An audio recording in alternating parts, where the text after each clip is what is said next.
আমার কাছে তো কঠিন মনে হচ্ছে না। আপনার কাছে যদি মনে হয় না, আমার কাছে কঠিন মনে হচ্ছে না, কারণ এটা তো একটা এটাও তো একটা পার্ট অফ লাইফ না, আসতে তো হবেই কাউকে নয় কাউকে।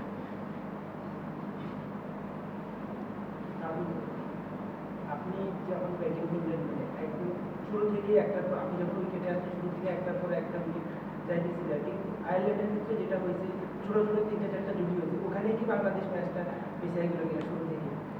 হ্যাঁ দেখেন, যদি আমাদের একটা বড় পার্টনারশিপ হতো তাহলে খেলাটা অন্যরকম হতো, কারণ আলটিমেটলি খেলাটা দেখেন আমরা বেশি রানে মানে বেশি ব্যবধানে হারিনি তো। জাস্ট একটা পার্টনারশিপ, ইভেন আমি আর জাকের আলী যখন ব্যাটিং করছিলাম তখনও যদি আমাদের একটা পার্টনারশিপ 70-80 একটা পার্টনারশিপ হতো তাহলে হয়তো বা অন্যরকম একটা সিনারিও হতে পারতো।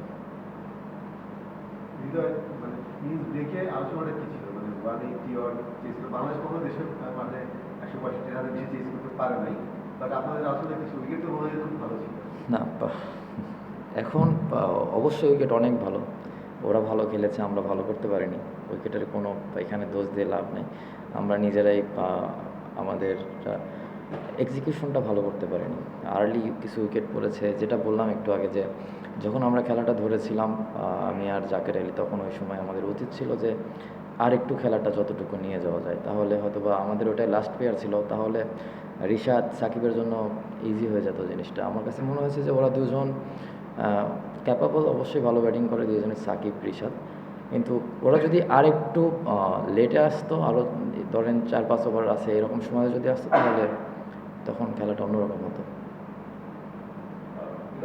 বিশ্বকাপের খুব বেশি বাকি নেই, মানে 2টা ম্যাচ বাকি আছে টিম কম্পিটিশন সাজানোর জন্য। মানে ইউ থিঙ্ক যে আসলে দল কিছুটা কনফিউজ, বিশেষ করে 11 বা প্লেয়ার পজিশন নিয়ে প্র্যাকটিস সাফল্য করছে, এই জন্য জিজ্ঞাসা করলাম দল কনফিউজ। না, আমার কাছে তো এরকম মনে হয়নি, দল তো ওয়েল সেট। কারণ আপনি যদি দেখেন সব প্লেয়ার লাস্ট 1 বছর অনেকগুলো ম্যাচ খেলেছে, সবাই রোটেশন করে সবাই খেলছে, সবাই প্রিপেয়ার্ড। যদি অপরচুনিটি পায় অবশ্যই কাজে লাগাবে, আর প্রত্যেকটা প্লেয়ার চায় যে অপরচুনিটি যখনই আসুক তারা সেটা ভালোভাবে ইউটিলাইজ করার জন্য। মানে পাওয়ার প্লের ভিতরে যে মিশনে 4 উইকেট পড়লো, আপনার অবজারভেশন কি, মানে সব শর্ট সিলেকশনের ভুল নাকি আয়ারল্যান্ড খুব ভালো বল করেছে? আমার কাছে যেটা মনে হয়েছে, দেখেন যখন আপনার বোর্ডে 180 প্লাস থাকবে তখন তো আপনাকে শর্টস খেলতেই হবে। যেটা একটু আগে বললাম যে এক্সিকিউশনটা হয়তো বা আজকে প্রপার ওয়েতে হয়নি। যদি আমাদের শুরুতে যদি এক্সিকিউশন ভালো হতো হয়তো বা অন্যরকম হতে পারতো। আমি আশা করি যে এখান থেকে আমরা অবশ্যই ওভারকাম করবো। আর আপনি যদি দেখেন আমাদের মনে হয় না এরকম শুরু অনেক ম্যাচ পর হয়েছে, মানে যেভাবে আজকে আমরা কোলাপস করছি, প্রতিদিনই ওপর থেকে কেউ না কেউ ভালো খেলেছে। তো এটা পার্ট অফ গেম হতে পারে। আশা করি যে নেক্সট ম্যাচে বা সামনে এরকম ভুল আমরা ইনশাল্লাহ কম করব। মানে টি-20 দলটা লিটনের নেতৃত্বে দুর্দান্তভাবে ছিল। যদি শ্রীলঙ্কা সিরিজ থেকে আমরা দেখি, টানা 3টা সিরিজ জয়, এশিয়া কাপেও অল্পের জন্য আমরা ফাইনাল খেলতে পারি, ভালো ক্রিকেট খেলছি। কিন্তু এরপরই যেন ছন্দপতন, বিশ্বকাপের আগে এরকম টানা 4টা ম্যাচে হারার উপস্থিতি, তাও আবার ঘরের মাঠে, এটা কি আসলে বিশ্বকাপের আগে অ্যালার্মিং কিনা দলের জন্য, বা সাইকোলজিক্যালি কি একটু ডাউন থাকবে কিনা? যেটা বললেন টিমটা ভালো ছিল, এখনও ভালোই আছে। আমরা কখনো কেউ ভাবছি না যে টিম আমাদের ডাউন হয়ে গেছে। এটা টি-20 ফরম্যাটে আমরা তো টানা 4টা সিরিজ জিতেছি, 1টা 2টা সিরিজ বা 4টা 3টা ম্যাচ হতে পারে। টি-20 খেলাটা মোমেন্টামের খেলা, আমরা হারছি, আবার যখন দেখবেন যে নেক্সট ম্যাচ থেকে ইনশাল্লাহ যদি আমরা জেতা শুরু করি তাহলে দেখবেন আবার কন্টিনিউ জিততে থাকবো ইনশাল্লাহ। হৃদয় ভাই, আপনি বিপিএল এ ওপেনিং কিংবা ওয়ান ডাউনে খেলেন, অনেক বেশি সময় পান। এই ইনিংসটাও যদি আমরা দেখি যে আপনি আর্লি এসেছেন, ইনিংস বিল্ড আপ করার সময় পেয়েছেন, পরে বড় ইনিংস খেলেছেন, মনে হয় কিনা যে বিপিএল এ টপ অর্ডারে ব্যাট করেন দেখে সময় পান, অনেক রান করেন, ন্যাশনাল টিমেও যদি এই সুযোগটা আসে আপনার জন্য ভালো, যেটা টিমেরও কাজে লাগবে? আমার কাছে তো এরকম মনে হয়নি, কারণ ক্রিকেট খেলা তো শুধু আমার একার খেলা না। আমি ওখানে ওপরে ব্যাটিং করেছি, ওখানে ব্যাটিং করে এখানে ন্যাশনাল টিমে এসে মিডলে খেলছি। দেখেন যেহেতু এটা টিম গেম, আমার ওপরে তো এই মুহূর্তে খেলার মতো আসলে কোনো জায়গা নেই। এবং আপনারাও অনেকে হয়তো ভাবেন আমি টিমেই থাকার মতো না। তো ভাই আমি যেখানে আছি আলহামদুলিল্লাহ ভালো আছি, যারা প্লেয়াররা আছে ওরা অনেক ভালো টাচে আছে, সবাই খুব ভালো শেপে আছে, পারফর্মও করছে যদি আপনারা ভালোভাবে দেখেন। তো এটা নিয়ে কোনো আফসোস নাই, আসলে দিন শেষে এত আফসোসের কিছু নাই, এটা পার্ট অফ লাইফ। চেষ্টা করি যখন যেখানে সুযোগ পাই যতটুকু কন্ট্রিবিউট করতে পারি টিমকে।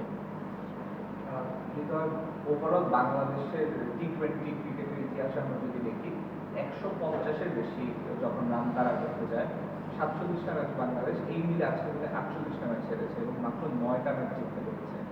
কারণটা কি, এটা কি একটা মেন্টাল ব্লক আছে নাকি অন্য কোনো টেকনিক্যাল বা অ্যাবিলিটির ইস্যু আছে? আপনি কি মনে করেন? না, আমার কাছে যেটা মনে হয় টোটালি চিন্তা ভাবনায় এমন না যে আমরা করতে পারি না, আমরা করেছি এবং আমরা 200 রানও করেছি এবং 200 রান করে আমরা হয়তো ওই ম্যাচটা হেরেছি। তো চিন্তা ভাবনা যদি আমাদের ঠিক থাকে, এক্সিকিউশন যদি প্রপার ওয়েতে আমরা ডেলিভার করতে পারি, আমার কাছে মনে হয় যে এটা তেমন ইজি হবে না। এবং আমরা তো এমন না যে আমরা 200 রান বা 180 রান চেস করিনি কখনো। অনেক প্লেয়ার আছে যারা এগুলাতে ইউজ টু। তো আশা করছি যে এখান থেকে আমরা যত তাড়াতাড়ি সম্ভব ভালোভাবে ওভারকাম করবো ইনশাল্লাহ।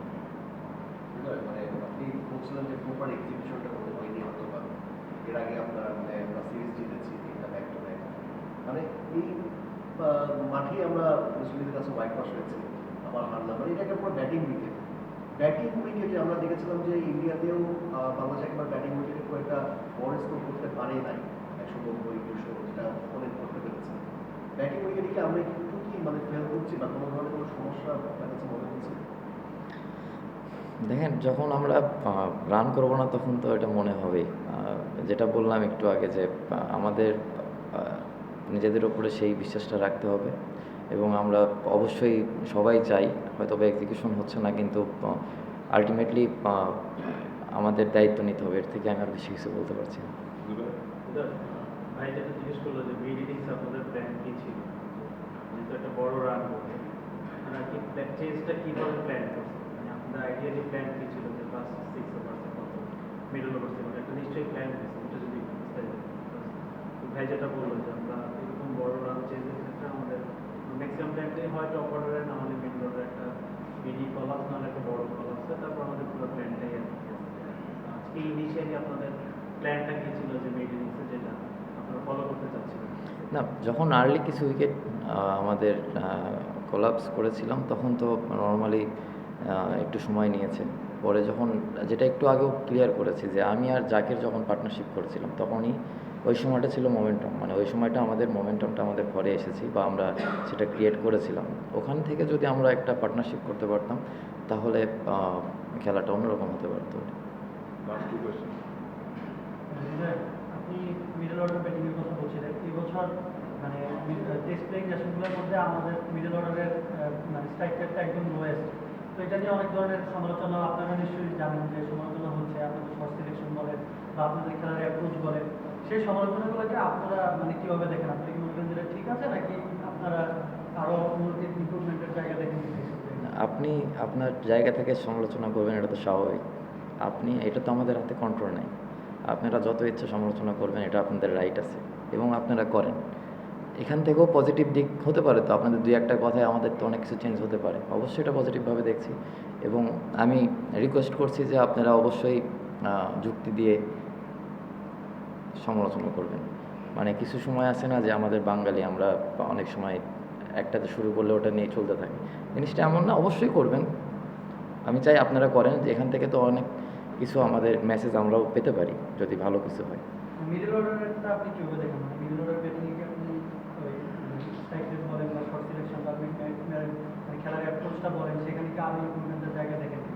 শুধু মিডল অর্ডার না, শুরু টপ টু বটম সব জায়গায় ইমপ্রুভমেন্টের জায়গা আছে আমাদের। যখন ইমপ্রুভমেন্টটা হবে তখন আমরা ইনশাল্লাহ ভালো কিছু করবো।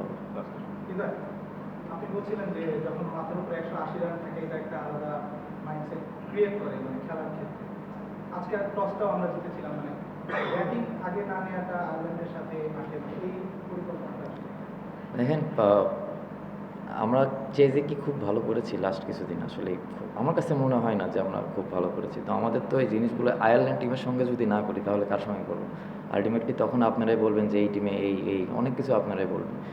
তো আমি মনে করি খুব ভালো কল ছিল এবং সবথেকে বড় কথা ডিউ ছিল মাঠে অনেক। এই ডিউটা ফ্যাক্ট। এখানে যেই টিম আসবে না কেন এরা টসে জিতে ফিল্ডিং করাটাই স্বাভাবিক।